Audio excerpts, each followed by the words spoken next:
Le voy a preguntar a Fede. Ahí está, ahí arrancó. ¿Sí? Ok. Bueno, admito algunos más que están entrando. Y arrancamos. Bueno, chicos, la clase de hoy es sobre Durkheim. Vamos a hablar de un autor, específicamente sobre un autor, sobre la teoría sociológica de Durkheim. La clase pasada Hernán les contaba la diferencia entre iluminismo y positivismo, ¿no? Esta diferencia bien marcada entre el iluminismo y el positivismo. Y se acuerdan que en las primeras clases habían hablado de la cuestión de la dialéctica, ¿no? Que tenemos nosotros en cuenta en la cátedra para entender los procesos históricos, ¿sí? Sí. Bueno, en este caso, a mi entender, Durkheim habla de alguna manera, para mí, de una síntesis entre lo que se venía plasmando desde el positivismo y lo que veníamos hablando antes sobre el iluminismo. Una síntesis porque él no abandona el positivismo, de hecho Durkheim es positivista, viene del positivismo, es discípulo de Comte, pero va a empezar a plantear algunas diferencias con respecto al positivismo más duro, que me parece que están buenas para entender un poco esta síntesis de la que yo les hablaba en cuanto a la cuestión dialéctica que la cátedra plantea para entender los procesos históricos. A mí me gustaría mostrarles, pero no quiero meter mano para no hacer lío. ¿En qué momento estamos, no? Durkheim va a fundar el primer departamento de sociología en 1858, en 1895, y en 1893 va a escribir La división del trabajo en la sociedad, en 1896 la primera revista de sociología, en 1897 El suicidio, y en 1912 Las formas elementales de la vida religiosa.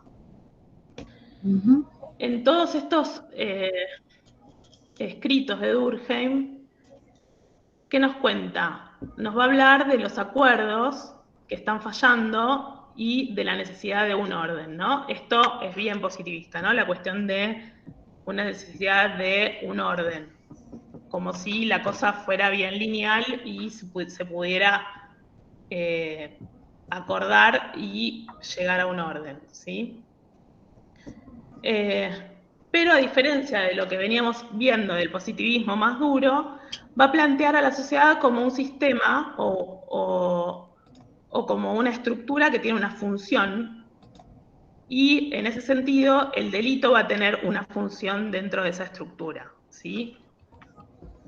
Como no es una clase presencial, voy medio rápido como para que se lleven los conceptos más importantes. Pero lo que sí nos parece importante en ese sentido es qué función cumple el delito para Durkheim en la sociedad, ¿sí? Anitúa en el texto va a decir que el discurso del pensamiento criminológico del siglo XIX se pretendía no político y que a partir del pensamiento de Durkheim, a raíz del análisis que hace Durkheim con las instituciones, va a suponerse a partir de ahí un discurso criminológico, y en ese discurso criminológico hay una cuestión política, ¿sí? La cuestión criminal entonces es pensada para Durkheim como un fenómeno social, ¿sí? A diferencia de lo que veníamos viendo, que era bien individual, lo que venía viendo el positivismo, que era bien individual, ahora se va a plantear como una cuestión estructural o de función social, ¿sí? ¿Cómo lo va a hacer Durkheim? ¿Cómo lo va a pensar? Lo va a pensar desde lo que él va a llamar los hechos sociales. ¿Y qué son los hechos sociales? Son lo que nosotros podemos observar, así como bien positivista también en ese sentido, Durkheim, va a pensar a los hechos sociales de la misma manera que se pueda pensar en las ciencias naturales, ¿sí? Como un objeto, como algo que se puede medir, que se puede observar, que se puede mirar, ¿sí? De la misma manera que se pensaba con el positivismo más clásico, se va a pensar, en este caso, en los hechos sociales, ¿sí? Los hechos sociales, para pensarlo bien directamente, tienen que estar relacionados siempre con alguna institución social, ¿sí? En esta clase nosotros vamos a hablar de como institución social del delito, ¿sí? Esa va a ser nuestra institución social. Pero hay un montón de instituciones sociales, ¿sí? Que están relacionadas con este hecho social, ¿sí? No sé, por ejemplo, la religión. Y por eso también creo que Durkheim viene a plantear un poco la cuestión de la síntesis, porque la religión también va a estar dentro de la cuestión social, no como la pensaba la Inquisición, pero sí como parte de la estructura social, ¿sí? O sea, la religión, la iglesia en este caso, va a estar representada como un hecho social, ¿sí? Entonces ya no va a haber un hecho psíquico o individual, sino que va a haber hechos sociales, ¿sí? Que van a estar, las cuestiones individuales van a estar atravesadas por hechos sociales. El hecho social, decía Durkheim, está por encima de los hechos individuales y no tienen que ver con la voluntad del individuo, sino que están impuestos por coacción, ¿sí? No hay una voluntad individual que no se ejerza desde el poder del hecho social, ¿se entiende? O sea que hay un hecho social que está por encima de los hechos individuales. ¿Y en qué se les ocurre que puede tener que ver este hecho social con la conciencia social? ¿O cómo podría estar vinculado el hecho social con la conciencia individual? En ejemplos. ¿Se les ocurre algún ejemplo? No, bueno, pensándolo, capaz, concebir a lo social como la suma de individualidades, ¿no? No sé, recién hablaste de la religión. Sí, claro, pero Durkheim va a ir más allá de eso. Lo social no va a ser la suma de lo individual, sino que va a estar por encima de las individualidades, ¿sí? Como algo Es como previo, digamos. No sé si previo, yo diría que es consecuencia, diría Durkheim, porque es bien positivista. Ajá. Consecuencia en el sentido de que siempre va a pensar en los hechos sociales como causa y efecto, ¿no?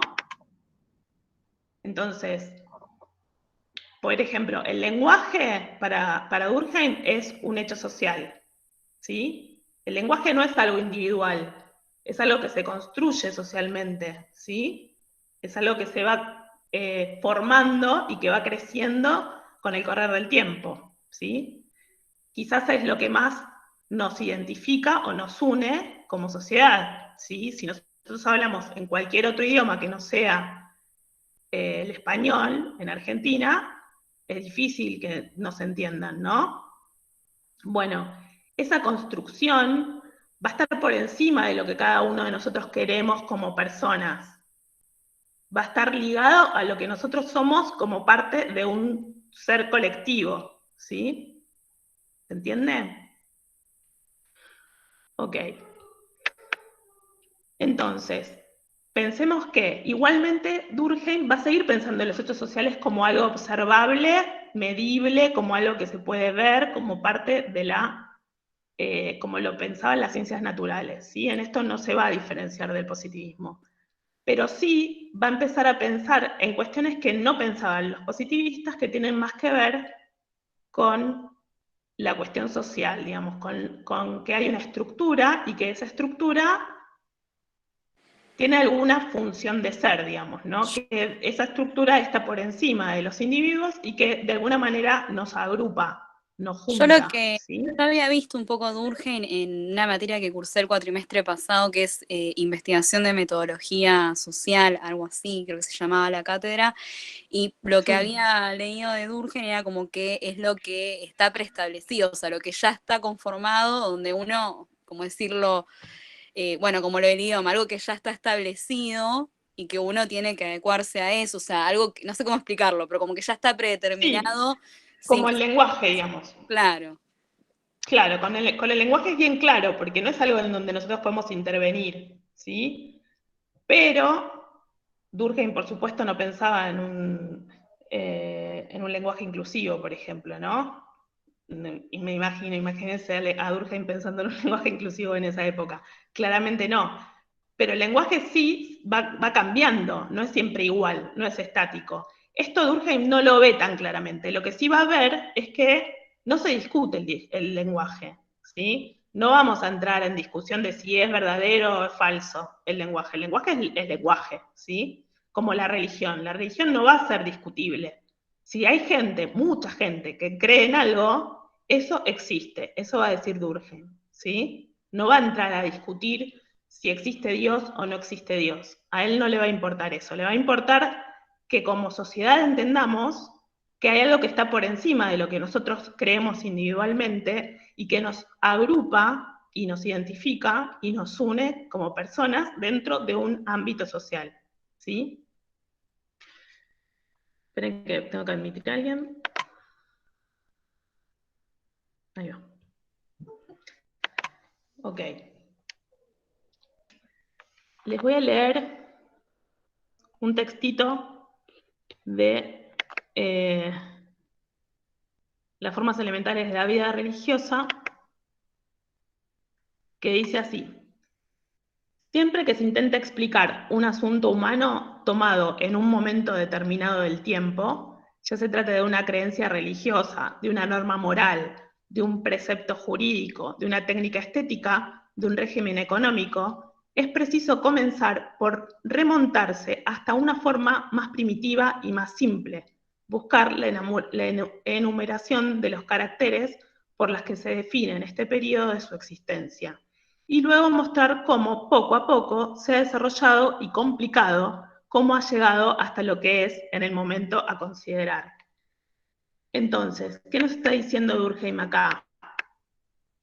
Está pensando en esto que estamos hablando, en algo que se puede observar desde sus inicios y cómo fue desarrollándose para entender por qué estamos como estamos hoy, ¿sí? Este es el método que va a utilizar Durkheim para explicar los hechos sociales, ¿sí?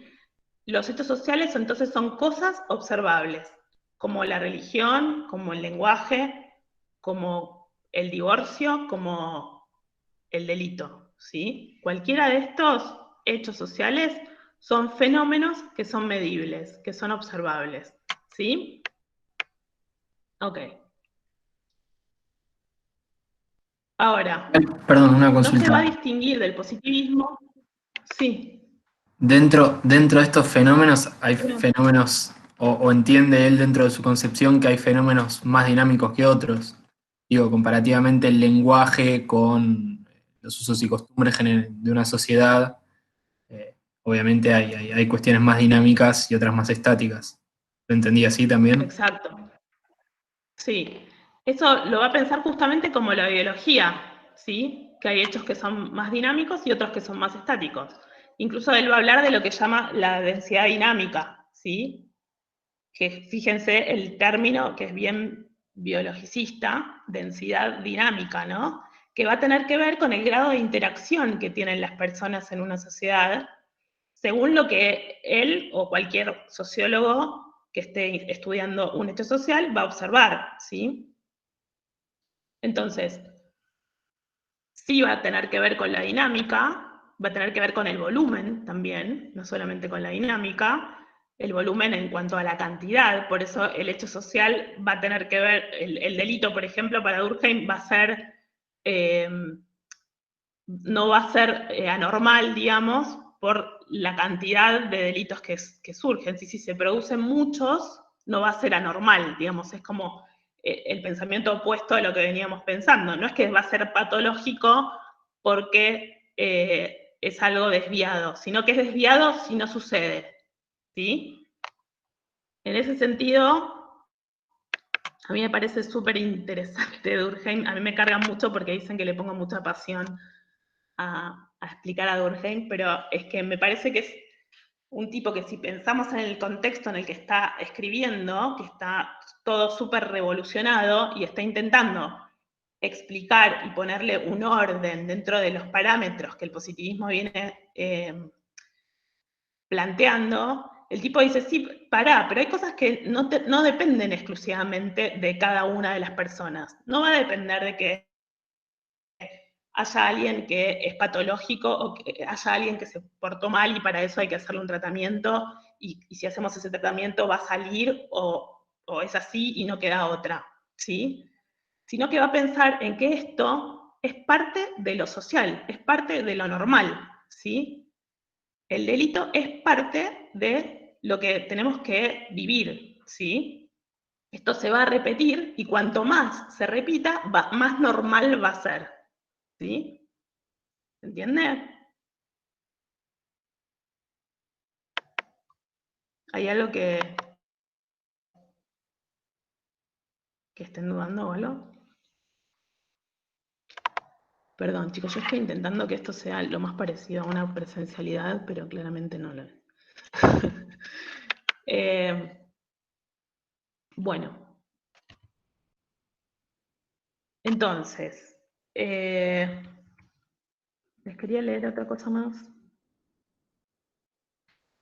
Les voy a leer otra parte más de las formas elementales de la vida religiosa. Déjenme que lo busco. Sí. Cuando se analizan metódicamente las creencias religiosas primitivas... esto es lo que leí antes, perdón. Acá. Las representaciones colectivas son el producto de una inmensa cooperación que se extiende no solo en el espacio, sino también en el tiempo. Para construirlas, una inmensa multitud de espíritus diferentes ha asociado, mezclado y combinado sus ideas y sus sentimientos. Largas series de generaciones han acumulado allí su experiencia y su saber. Una intelectualidad muy especial, infinitamente más rica y más compleja que la del individuo, se encuentra allí concentrada. ¿De qué está hablando Durkheim en esta parte del texto?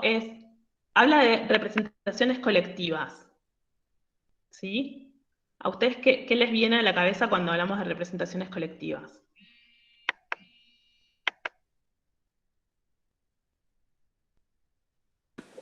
No sé si tiene que ver, pero tipo las clases sociales también, ahora hay situaciones que más allá de lo individual, de la patología y demás, de la sociedad, de la situación económica, de la situación de vida, de las clases sociales, si una persona, no sé si va por ahí, pero yo lo relaciono mucho a las distintas clases sociales que hay en una sociedad, que obviamente un grupo de la sociedad más marginado capaz es más propenso a delinquir porque la situación suya es distinta a una persona de clase alta o lo que fuese, no tiene los mismos recursos, no sé. Sí, en realidad, a ver, cuando hablamos de representaciones o cuando Durkheim plantea la cuestión de la representación colectiva, está hablando de esto que veníamos hablando con respecto a lo que nos atraviesa por encima de nosotros, ¿no? A la conciencia colectiva, a lo simbólico, a las creencias, a los valores, a la moral de las sociedades, ¿sí? A lo ético, a lo que está bien, a lo que está mal, a lo que nos hace como colectivo, no como personas, sino como colectivo, ¿sí? ¿Se entiende? Sí, perfecto. Sí, Okay. se entiende. Entonces, las ideas, los sentimientos, él dice, van a cambiar, van a ir cambiando, pero no van a ser ideas, sino van a ser sentimientos si no nos agrupan, ¿sí? Ahora, ¿a partir de cuándo Durkheim dice que estas creencias empiezan a cambiar? Él va a hablar de sociedades modernas y sociedades antiguas, digamos, ¿no? Las sociedades antiguas van a estar determinadas por lo que él va a nombrar como solidaridad mecánica, y las modernas van a estar unidas por lo que va a denominar la solidaridad orgánica, ¿sí? La solidaridad mecánica, según Durkheim, es una forma de solidaridad social que está compuesta por individuos que se diferencian poco, que están ligados entre sí a partir de las creencias y valores compartidos, ¿sí? Eso es en una sociedad primitiva, diría Durkheim, ¿no?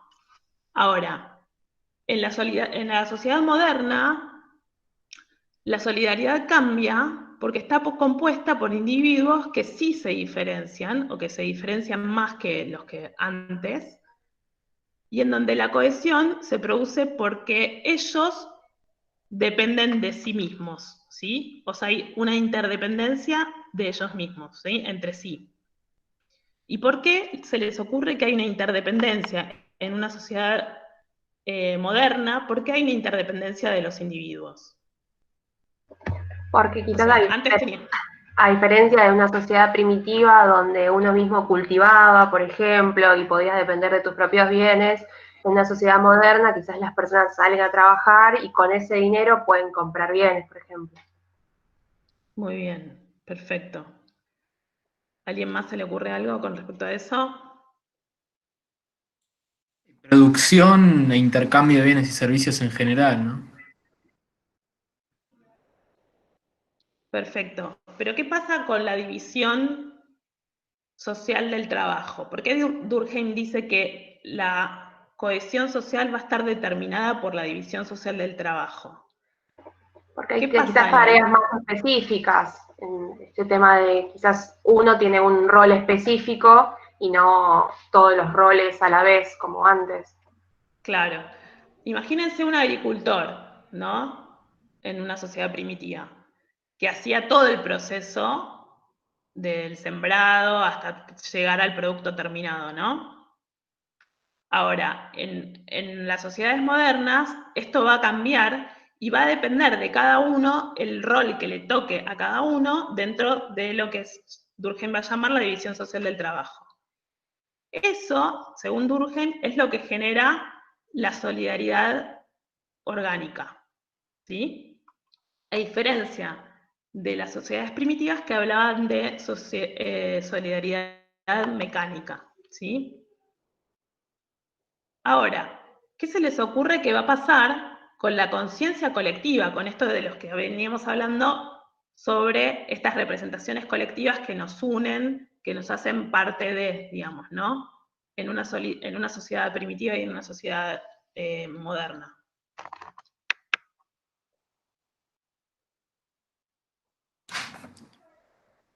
En la moderna entiendo que puede surgir lo que es con la conciencia de clase, digamos, ¿no? Con todo el proceso productivo del Fordismo y eh, Claro. el crecimiento de la masa obrera en general. Claro.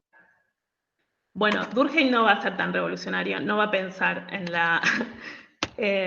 la conciencia de clase, sino que va a pensar en que justamente esta división nos hace una conciencia colectiva débil, genera una conciencia colectiva débil, ¿sí?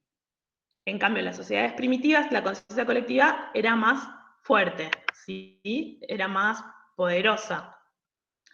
La cohesión era más fuerte, la cohesión social era más fuerte en las sociedades primitivas que en las sociedades orgánicas, que en las sociedades modernas, ¿sí?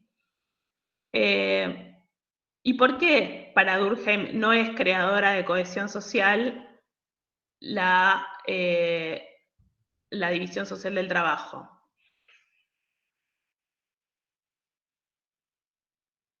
Perdón. ¿Por qué no es creadora de conciencia colectiva y la división social del trabajo sería la que genere la cohesión social?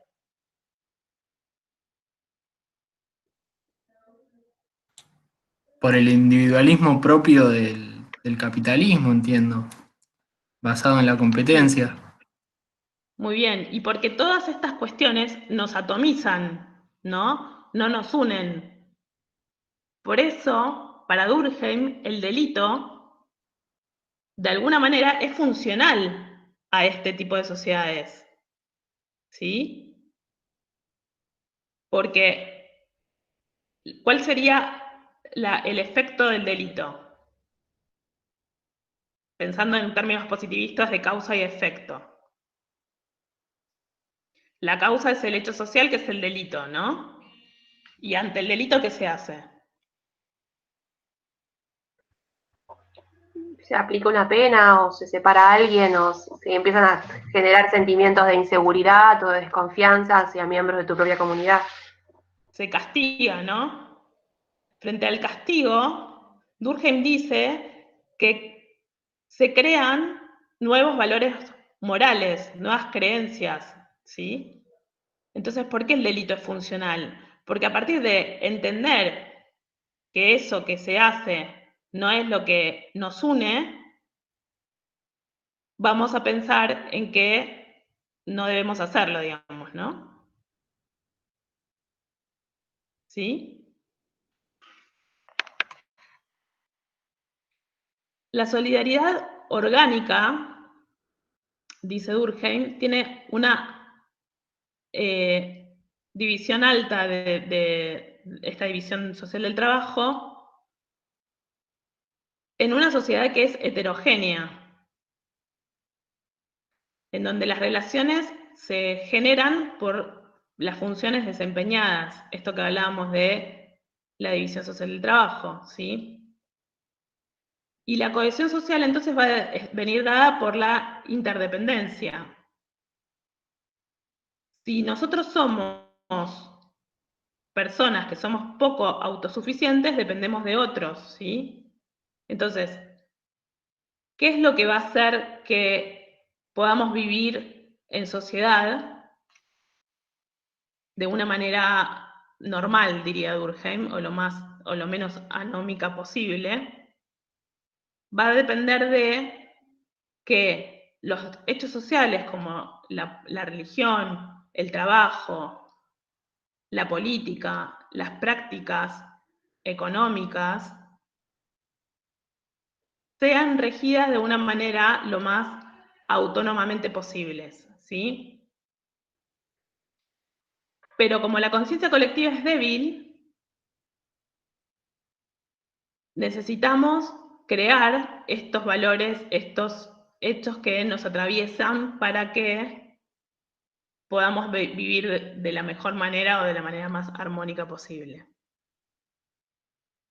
Ahora, Durkheim va a decir que el tipo de derecho que tenemos en una sociedad moderna o en la solidaridad orgánica va a ser un tipo de derecho restitutivo, al contrario del derecho de las sociedades primitivas, que es un derecho represivo. ¿Sí? ¿Qué tendrá que ver esto con lo que venimos hablando de que sea restitutivo y represivo? ¿Por qué se les ocurre? Lo restitutivo entiendo que se podría referir a la búsqueda de restituir al individuo los valores morales, sumirlo dentro del sistema de la sociedad. No sé, puede ir por ahí, me parece. Ok. La Sí. ¿no? Básicamente. Perdón, te escuché lo último, ¿qué? No, la resocialización, digo, la idea de resocialización, el concepto ese de reincorporar al individuo a la sociedad.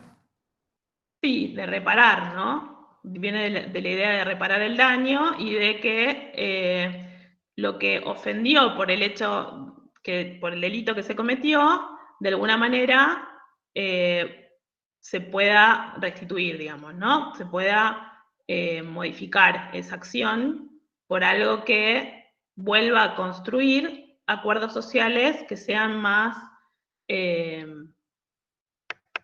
homogéneos, ¿no? Que nos agrupen más, que nos atraviesen con una conciencia colectiva más poderosa, ¿sí? Ahora, antes, el derecho represivo para Durkheim tenía que ver con esta cuestión de ojo por ojo, diente por diente, en donde había un castigo que iba directamente para Durkheim contra toda la sociedad, ¿sí? El castigo represivo no generaba esta cuestión restitutiva de la sociedad moderna, sino que el daño provocaba un problema social mayor a lo que el hecho del delito en sí había cometido, ¿sí? Ok. Nosotros, al leer a Antua, vamos a ver que Antua dice que Durkheim elimina la tendencia de hacer afirmaciones generales y que continúa con el enfoque racional de las ciencias sociológicas basadas en la reducción del fenómeno y que se concuerdan por causa y efecto, ¿no? Estas son algunas líneas de lo que Antua dice en el texto sobre Durkheim. Y va a decir que para Durkheim los individuos no pueden elegir libremente en las sociedades industriales, sino que están condicionados a determinadas conductas, que deben mantener el orden, que pueden entrar en estado de anomia o crisis antes de entrar en otras formas de organización. Entonces, ¿de qué tiene miedo Durkheim? ¿Qué está pensando cuando dice esto? Que puedan entrar en estado de anomia o de desorganización en un momento en el que Durkheim me está pasando por un montón de conflictos sociales, ¿sí? Estamos en un momento súper revolucionado a nivel social. ¿Ok?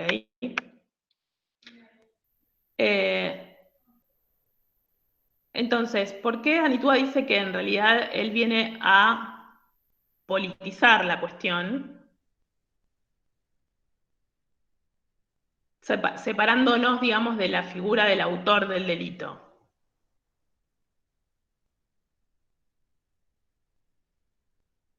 ¿Se entiende?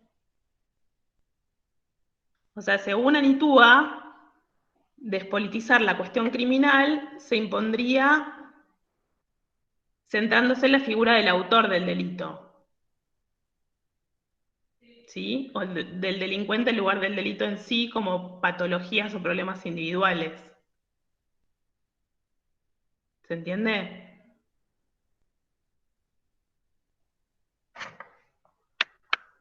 ¿Se entiende lo que les pregunto? ¿Qué les parece a ustedes? ¿Por qué les parece a ustedes que Antua dice que Durkheim viene a politizar, digamos, ¿no?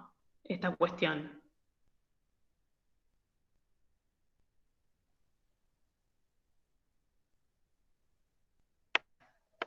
Porque pone el foco en lo social.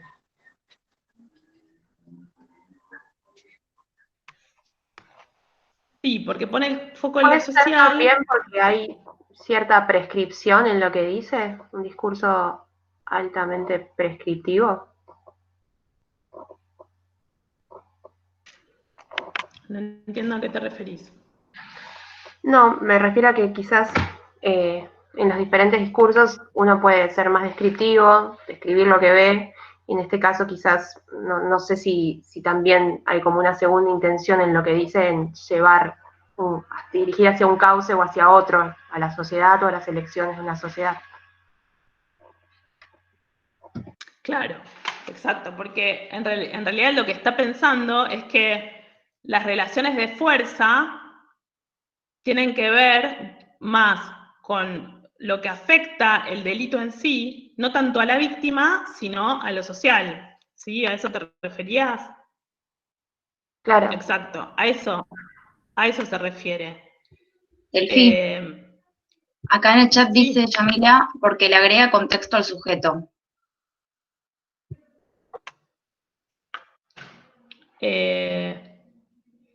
no sé si estás pensando en el sujeto en sí. Yo creo que está pensando justamente en estas cuestiones de sistemas de creencias que están por encima de lo que le pasa al sujeto en sí, ¿sí? Al contrario, justamente está pensando en que el delito no va a afectar nada más que a la víctima del delito, ¿sí? Sino que va a afectar a la sociedad. ¿Y de qué manera Durkheim va a pensar que ese delito que se comete es funcional? Lo va a pensar desde un lugar de cómo se repara ese delito, ¿sí? No de una manera de castigo individual y de someter a la persona que comete el delito, sino de que si esa persona puede reparar, de alguna manera es un modelo que puede repetirse y que explica o ayuda a comprender mejor cómo vivir en sociedad, ¿sí?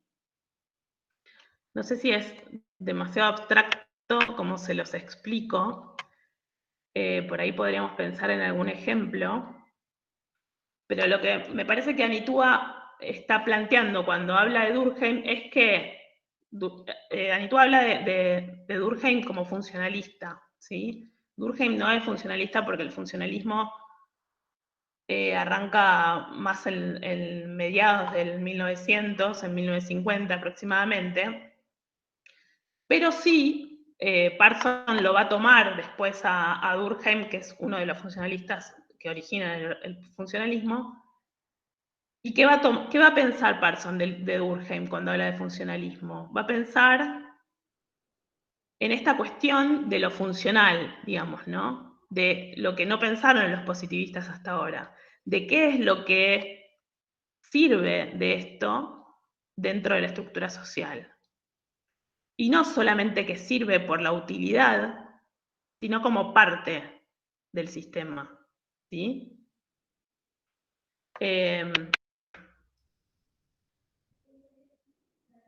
Los delitos, entonces, para Durkheim, no van a ser analizados como comportamientos desviados, sino que va a pensar en qué función tiene ese delito dentro de un sistema social. Entonces, la pena o las diferentes instituciones que va a analizar Durkheim, como el suicidio, por ejemplo, tienen que tener alguna explicación, porque piensen que él está intentando explicar cuestiones sociales como lo podían explicar las ciencias naturales, ¿sí? Entonces él va a dar un paso adelante y va a decir, ok, pongamos que estos sujetos, como venía pensando el positivismo, son sujetos desviados, ¿sí? Tienen conductas patológicas, ¿no? Pero si pensamos en esas conductas patológicas como parte de una estructura social, dejan de ser patológicas, pasan a ser parte de lo social, y lo que tenemos que pensar es en qué función cumple esa institución, ese hecho social, ¿sí? Esa construcción.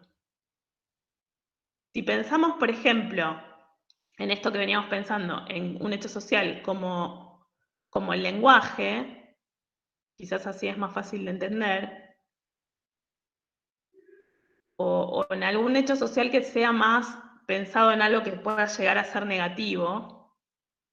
Imagínense en el divorcio, por ejemplo, ¿no? En un momento en el que casarse o estar dentro de un matrimonio es parte institucional de la familia, ¿no? Si uno pensaba en ese momento en un divorcio, los positivistas hubieran dicho que el divorcio es un desvío, algo patológico, ¿sí? Ahora, Durkheim no hubiera pensado en eso como un desvío, como algo patológico. Hubiera dicho, ok, si las personas se están divorciando, algo de la estructura social, de lo que la cohesión social necesita para que las familias sigan siendo como Dios manda, digamos, algo de eso está sucediendo. Algo de eso si se da en grandes volúmenes, como veíamos antes, deja de ser patológico, deja de ser anormal y tiene una función social. En el efecto de esa función social vamos a encontrar, en el efecto de ese desvío, de ese hecho social, vamos a encontrar la función. ¿Se entiende? ¿Estamos de acuerdo? ¿No estamos de acuerdo? No comment. Bueno. Pero yo no entiendo, ¿se me escucha? Sí, perfecto. ¿Cómo lo pensamos eso en cuanto a un delito como tal? Por ejemplo, robar. O sea, para Durkheim, igualmente robar tendría una función dentro de la estructura social. Durkheim no va a decir que el robo en sí tiene una función social. No el pero castigo, sí, hay muchos... ¿Cómo? No el castigo. O sea, el castigo que recibe quien robó, no el robo. Claro. Porque piensen que el hecho social tiene una causa y un efecto, ¿sí? Entonces, él está mirando el delito como la causa y el castigo como el efecto, ¿sí? Entonces, no se puede pensar solamente en el delito como un hecho social solo, ¿sí? Sino como una construcción que tiene causa y efecto, ¿sí? Entonces, él va a decir, si hay muchos robos, esto no es anormal. Lo que tenemos que hacer es pensar qué hacemos para que estos robos, de alguna manera, generen un efecto, como el de el castigo, que sea restitutivo, ¿sí? Que nos permita repensar en esas acciones para generar otras acciones, que nos agrupen, que nos cohesionen como sociedad. No que nos haga todos ladrones, sino que nos haga pensar en que es posible que eso suceda porque tiene una función social, y esa función social es que, ponele como ejemplo, todos tenemos que portarnos bien para poder vivir en sociedad, ¿sí? Para que a mí después no me saquen lo que a otros les sacaron, por ejemplo. ¿Sí? Ah, ok, ahí entendí, sí. Gracias. Okay. No de nada. Entonces, cuando Anitua dice que Durkheim interviene con la idea de función, pretende verificar la relación de cada uno de los efectos de los hechos sociales con el sistema, como si formasen parte de una misma unidad, ¿sí? Durkheim no va a pensar en una sociedad atomizada, por más que lo esté, ¿sí? Sino que va a pensar en cómo hacer para que esa sociedad atomizada deje de ser atomizada. O si es atomizada porque se construyó de esa manera, bueno, tendremos que buscar un efecto para que sea lo más armoniosa posible, ¿sí? Entonces, por eso el delito es necesario y útil en la vida social. Para poder evolucionar moralmente, por ejemplo, el derecho restitutivo genera que la sociedad entienda cuáles son las formas de evolucionar normalmente, diría Durkheim. ¿Se entiende? Y Anitua va a plantear la cuestión de la venganza como una pasión motivadora del castigo. ¿Se entiende esto? La pasión motivadora del castigo sería una emoción irracional que está determinada por un sentido que está por encima de nosotros como personas, ¿sí? Como individuos. Una pasión que genera que vivamos de una manera menos anómica, ¿sí? Por eso para Anitua el castigo es una institución expresiva, Después, fíjense que en el texto está así. El castigo es una institución expresiva, ¿sí? ¿Y por qué será una institución expresiva?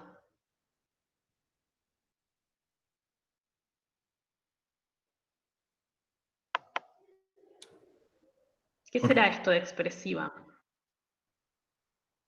Porque expresa el castigo a la conducta que va en contra de los valores morales de la sociedad. Perfecto. Entonces, ¿la prisión qué función cumpliría? ¿Qué viene a hacer la prisión? ¿Para qué está la prisión? Para reafirmar justamente esos valores. Porque va a defender, ¿qué cosa? Nos va a defender como sociedad, ¿sí? Va a defender el bien social. Ya no va a pensarse a la prisión como un tratamiento en donde la persona castigada tenía un problema patológico, entonces tenía que ser castigada y si podía salía mejor, ponele, sino que dentro de la prisión va a representar de alguna manera esta institución expresiva que tiene el castigo. O sea, va a expresar estos valores, estas creencias, esto que Durkheim va a llamar una conciencia colectiva más cohesionada, ¿sí? Va a depender del tipo de sociedad en el que Durkheim o el que cualquier sociólogo esté analizando, va a depender de qué tipo de sociedad analice, la intensidad del castigo, si va a ser mayor o menor ese castigo, en función del tipo de sociedad en el que sucedió el delito, ¿sí? ¿Y en qué tipo de sociedades pensaría Durkheim en esto que venimos hablando, en lo que venimos pensando según los textos de Durkheim? ¿A ustedes qué les parece? ¿En qué tipo de sociedades va a depender que este castigo sea más o menos intenso según las sociedades primitivas o las sociedades modernas que veníamos hablando?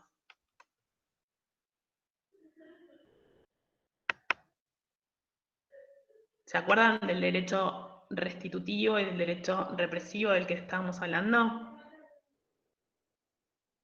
El derecho restitutivo está más ligado a las sociedades modernas, ¿sí? Y el derecho más represivo estaba más ligado a las sociedades primitivas, ¿sí? Entonces, Durkheim va a decir, dependiendo de la sociedad que analice, el cientista que está analizando ese hecho social, va a depender qué tipo de castigo se va a tener, ¿sí? O sea, va a estar más ligado a lo restitutivo o va a estar más ligado a lo represivo, ¿sí? Entonces, Durkheim de alguna manera está pensando que las sociedades modernas serían de alguna manera más benevolentes en el tipo de castigo. Y las sociedades más primitivas serían más tiranas, ¿sí? Entonces la pena va a depender de qué tipo de sociedad estamos analizando, ¿sí? ¿Por qué? Porque en la comisión de un crimen, las normas sociales están debilitadas. Entonces, según qué sociedades se están analizando, va a depender del castigo, de la función de ese castigo, para que las normas, las creencias y la cohesión social sea lo más profunda posible, ¿sí? Consulta, quiere decir que a mayor crisis de esos valores de cohesión, mayor tiene que ser la pena. Mayor el castigo, digamos. Cuanto mayor crisis en la cohesión, Cuanto mayor, en mayor crisis estén esos valores, digamos, en mayor conflicto estén o más cuestionados estén, mayor va a ser la necesidad de una pena más intensa. No, al contrario, yo diría que justamente como el castigo provoca que esto se unifique, la intensidad del castigo en cuanto a lo represivo va a estar más en las sociedades primitivas que tienen una cohesión social más potente, ¿sí? Ok. En las sociedades modernas la cohesión social está mucho más dispersa, está mucho más atomizada, pero el castigo, el tipo de castigo es restitutivo, ¿sí? Porque viene a explicar, viene a enseñar, viene a dar lección, por eso es expresivo, viene a decirnos qué es lo que está bien, pero no de una manera discursiva, sino de una manera como representativa, ¿sí? Que está por encima de lo que se puede entender a nivel individual, que vendría más tendría más que ver con las otras sociedades. ¿Se entiende? Sí, gracias. No, de nada.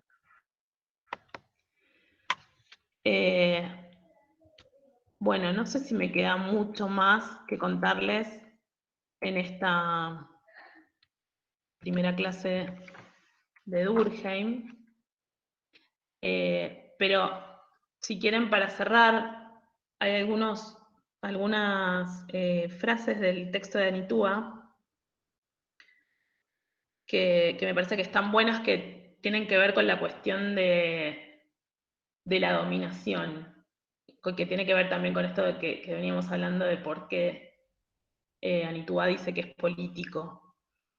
El delito, dice Anitúa, el delito será pensado desde un lugar de dominación. O también va a decir por qué la sociología va a venir a explicar cómo desde el conflicto se termina teniendo poder de control. ¿Sí? Estos me parece que son como los dos ejes más importantes del pensamiento de Durkheim, repensado por Anitúa, ¿no? No es que Durkheim dice esto, sino que Anitúa interpreta el pensamiento de Durkheim, y esta cuestión del conflicto pensado como mecanismo de control, y esta cuestión de la función del delito como forma de dominación, es lo que me parece que es lo más interesante de la interpretación de Anitúa sobre este autor, y que también de alguna manera explica lo que nosotros como cátedra entendemos que tiene que ver con la síntesis de estos procesos históricos que vienen dándose desde el iluminismo y la Inquisición, ¿no? En donde ya no va a negar al individuo, no se va a negar al individuo, no se va a negar a la razón, no se va a negar a Dios, no se va a castigar todo eso, sino que va a ir más allá de eso y va a entender que todo eso tiene una función de ser dentro de la sociedad. ¿Sí? Y que no importa discutir sobre si es verdadero o no, sino que si se da de manera general, si se repite en volumen y en densidad, esto es verdad, ¿sí? Esto existe, ¿sí? Así que creo que con eso estamos. No sé si tienen alguna duda. Algo que me quieran preguntar. Los dejo pensando. A mí me quedó una duda con el tema de la concepción esta de el delito como funcional a la sociedad. Esta funcionalidad no sé si no se circunscribe a las sociedades modernas nada más, ¿no? ¿O No, sí? no, Ok, perfecto. porque en realidad lo que va a decir Durkheim es que depende de la intensidad de ese delito, de ese castigo, perdón, cómo se va a dar según los tipos de sociedades. Pero no es que va a ser funcional solamente en las sociedades modernas, sino que va a ser funcional siempre, pero va a cambiar de forma. según los tipos de sociedades que estemos analizando, ¿sí? Ok, perfecto, gracias. Después, creo que no sé, la clase que viene creo que en Sutherland, que es lo más, está buenísima esa clase. Y creo que después tenemos una clase de repaso y me parece... no, creo que la clase que viene dan criminología positivista en Argentina, creo que les dan eso. Después viene Sutherland y después tenemos una clase de repaso. Y después de esa clase de repaso vamos a ver Escuela de Chicago, en donde vamos a hablar de empirismo bien concreto, ¿sí? Durkheim parte de la idea de el sistema hipotético deductivo, del que hablaba Comte, que es la forma, el método en el que se expresan las ciencias sociales para entender los fenómenos, como lo expresan las ciencias naturales, como lo va a explicar las ciencias sociales. Cuando veamos Escuela de Chicago vamos a ver bien concretamente las cuestiones de las investigaciones y los métodos científicos para explicar el crimen y la cuestión del delito. ¿Ok? Ok. Bueno, chicos, que tengan un buen fin de semana, que descansen. Nos vemos. Igualmente, gracias. Chao. Buen fin de semana. Gracias. Chao, buen fin de. igualmente. Chao, hasta luego, gracias. Chao, buen fin de. Hasta luego, gracias.